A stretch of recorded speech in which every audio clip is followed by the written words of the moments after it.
What we're going to look at now is the set of 10 lessons for the core curriculum for level 3, which is the sword and targe, and also all other double weapons, although we're going to be demonstrating the lessons primarily with sword and targe. This set of techniques combines material from the manual of Thomas Page and from the Pennacook sketches of Jacobite rebels in the 1745 uprising, and from the little bit that Donald McBane has to say about these weapons.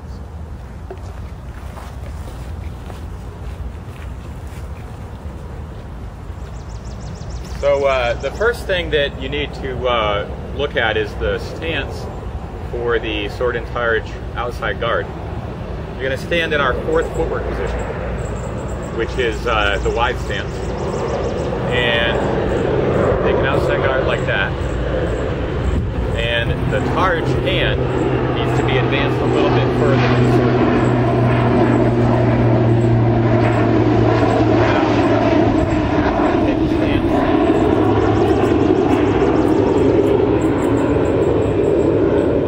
What you don't want to do when you're holding a sword and targe is hold the targe flat in front of you the way you see people do with shields in movies. So if he does that, holds that targe flat in front of him, McBane points out that it's very easy to get him to blind himself with his own targe. You feint high, and when he goes to block, he blinds himself and you can just dart under it, thrust into his body. The other reason you don't want to do it is because if he holds the targe flat in front of him, I can rush in and collapse the targe in on his body, and he can't do anything to defend himself, because if I punch the top corner of his targe, it just collapses. So because you don't want either of those things to happen, you have to hold the targe with the rim or the edge facing the opponent, and you want it to aim at the opponent's approximately at his left shoulder. Now, you also don't want to cut with your sword without doing something to defend yourself at the same time with your targe. Because if he goes to cut me, say with a cut 1, and he doesn't do anything to cover with his targe, I can just parry with the targe and take his hand off at the same time. That's a very easy thing to do. So, if he wants to attack me, he has to do one of two things. He either has to cover his arm with the targe as he comes in, or he has to use the targe to suppress my sword as he comes in. So he punches the targe in at my basket so that anything I try to do is prevented from doing it by the targe. So the targe has to actively assist the sword as it makes the attack. Otherwise, the opponent will just block with the targe and hit you at the same time with the sword. Before we go into the actual lessons, I want to talk a little bit about how you should and how you should not defend yourself using the targe. If I go to cut him and he just tries to do a static block with his targe, it's very, very easy for me to just deceive that block, change the line of attack, and cut him anyway. Static blocks don't work with the targe. Instead, you have to think of the targe as a huge fist and basically punch it into the incoming attack. Now, if I go to make the same cut and he does that, he's able to find and catch the targe and stop it, and I can't deceive it so easily. So those are just some things to be aware of before we start in on lesson 1. Now, in lesson 1 with the sword and targe, Matt is going to make a cut 1, an attack to my inside high. I catch it with both weapons, uncross, and I cut his inside high. So all this lesson is demonstrating is the cut to the inside high. So he comes in for the attack, and I block and cut him. Now, this same lesson really works with any double weapon.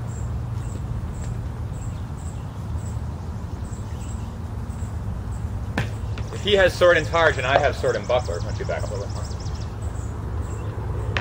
He comes in for the same attack, I defend it in the same way. If I have sword and dagger, he comes in for that same attack, and I do the exact same thing. If I have a sword and tomahawk,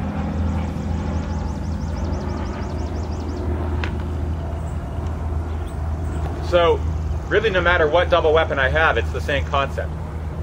I get both of my weapons up high, block his attack. My arms will make something like an X, so we sometimes casually refer to it as an X block, although that's not a term that's found in the manuals. and he comes up, I get my X block, and I countercut on the same line. That's lesson 1. Now, lesson 2, we're going to start from a hanging guard.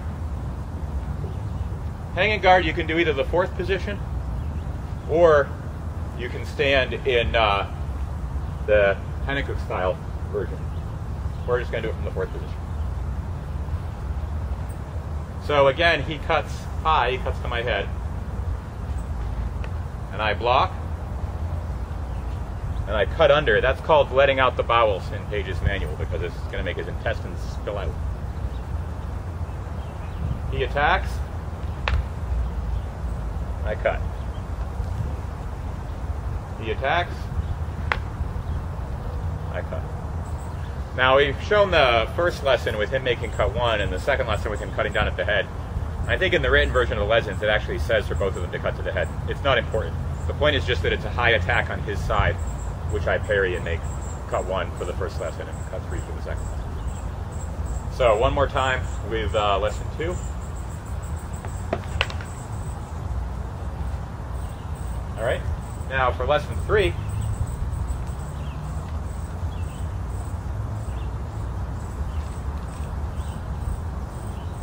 okay, for lesson 3, we're going to go back to an outside guard.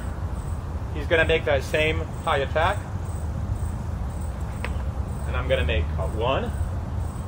Sorry, he's going to actually defend against the cut 1. He's going to make the high attack. I make cut 1 if he defends. And cut 4 with a traverse. It's a hanging pitch. It means you pitch to a hanging guard. That's a cut 4. So he makes the cut. Cut 1, cut 4.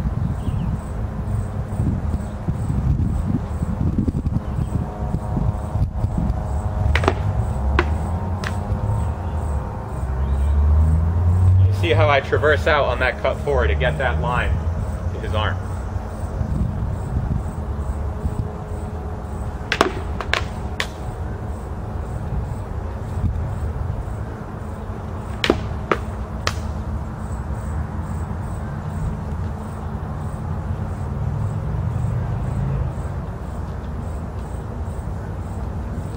Lesson 4, the antagonist doesn't really do much of anything.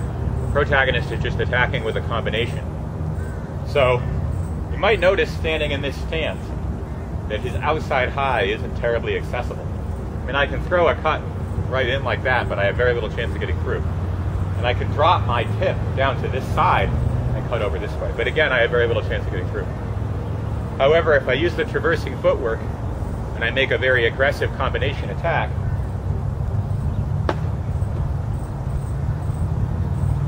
he blocks the cut 1, but he doesn't block the cut 2. So it's cut 1, reverse around and cut 2.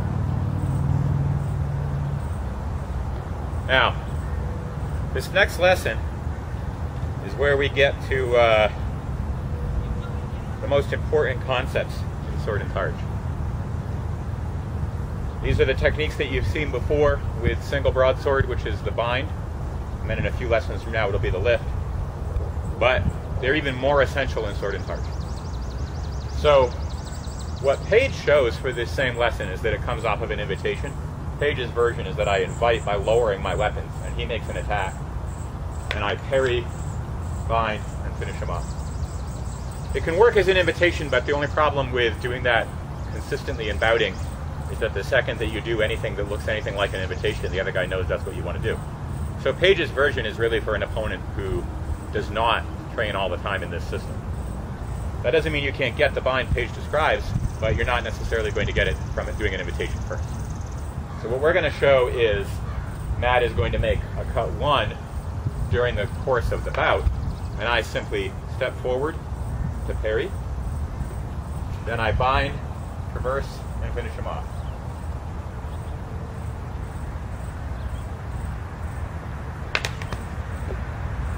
And as always with the bind, you want to twist his spine up when you go in.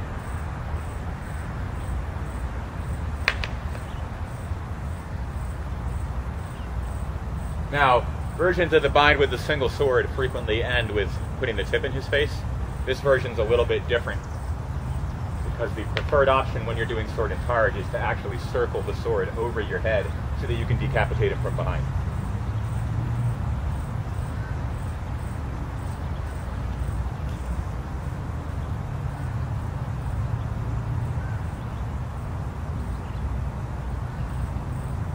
Okay, so that was lesson 5. Now, we're going to see the application of this same concept using the guards from the Pennacook sketches. So, what we're calling the open guard is this. You're standing in what we call the 6th footwork position, which is as if you've just made a pass or a full step with your left foot. The targe is up against the left side of your face, protecting it. The sword is just held up beside your face. That's an open guard. And it's a more medieval type of fighting stance than the other ones that you see in this system. You don't want your elbow to drift out that way. Keep it tucked in. You do want to crouch, and in fact you actually want a pronounced forward crouch.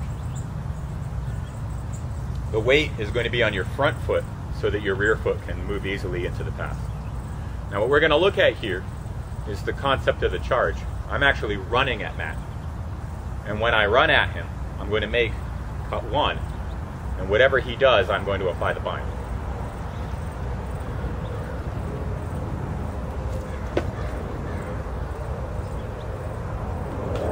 So I'm not really going to care what he wants to try. He might try to bind as well.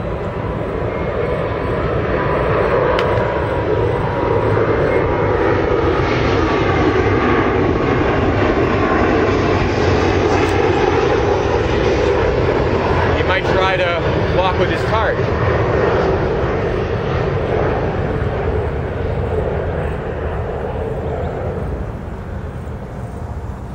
He might try to countercut.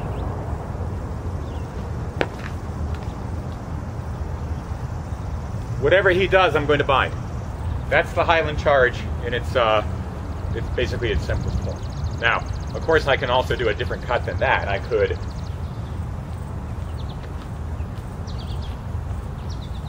You have all kinds of options, but that's the application of the bind to the Highland charge from the open guard. Now, if none of these things he wants to try work, for instance, if he can't bind to stop me, what can he do to stop me?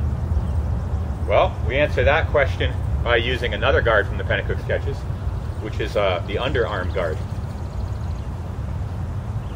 And again, that's a more medieval type of guard.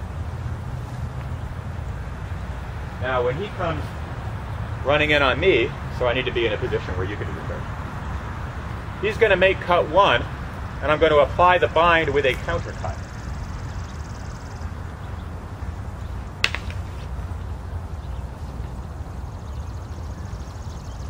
Because of the underarm guard has,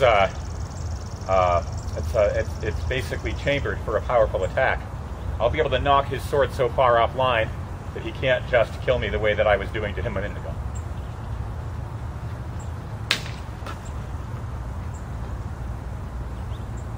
So that's still a bind. The same concepts still apply as in the other forms of the bind. He comes in, I contact with my sword, control with my charge, kill with my sword. It's the same sequence of events. The only thing that's different about it is what guard I'm doing it from and the advantage that particular guard gives me.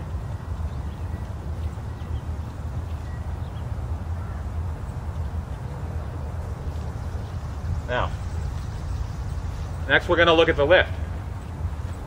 Page also shows this one from an invitation, where you advance on the opponent in an inside guard. And when he tries to cut to my outside, I block on an outside guard, lift, and thrust up between his ribs. Again, if somebody's seen that before, he doesn't fall for it. He sees you take that inside guard, he knows you want to do an invite and a lift. He's just going to back off or wait until you stop. So we have to ask ourselves, how can you apply that technique in a real bout where the other guy has some idea of what you're doing? And the answer is that you would just apply it opportunistically whenever you have a chance to block with an outside guard. So we're going to assume he's coming at me with that same 1-2 combination that we did earlier. So he's going to cut 1, cut 2.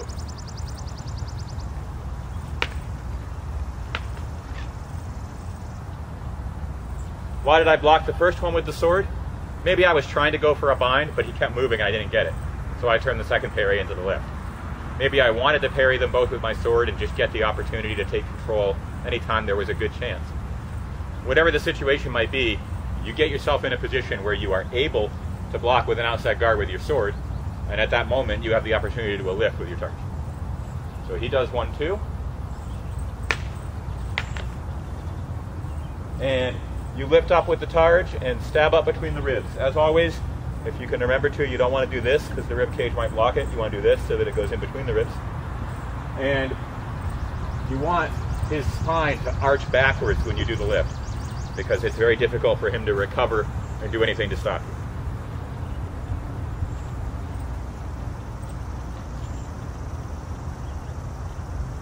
Now, there's another version of the lift, which McBane shows in use with small sword.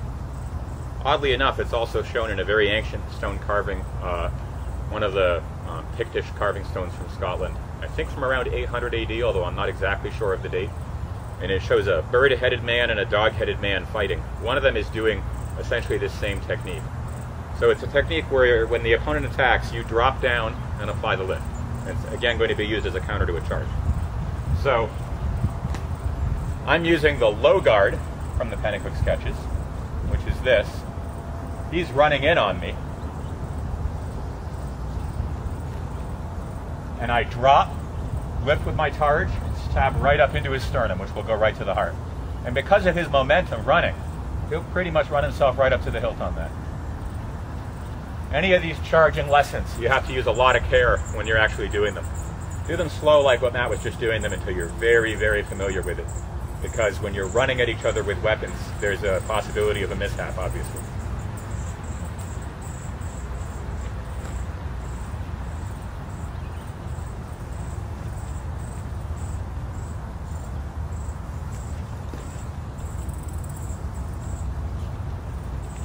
And the last one, this one comes from McBane. He says that normally, when you attack the leg with a broadsword, there's a lot of risk because the other guy could simply shift and counter. When you're using a Targe or a buckler, you can attack the leg a lot more safely because you can cover your head with your Targe or your buckler when you do it. So, lesson 10 just illustrates that. I go for the leg attack and he tries to counter, and I'm able to cover myself with the Targe. Now when you actually do this lesson, you don't want to do this one sleepwalking. If you don't properly cover your head, the antagonist should actually go ahead and hit you. You know, not hit you hard, but indicate that he could have hit you. So you have to show that you actually have the coverage. And only when you actually do have yourself covered should the antagonist let you complete the technique. You can also do this one from that open guard.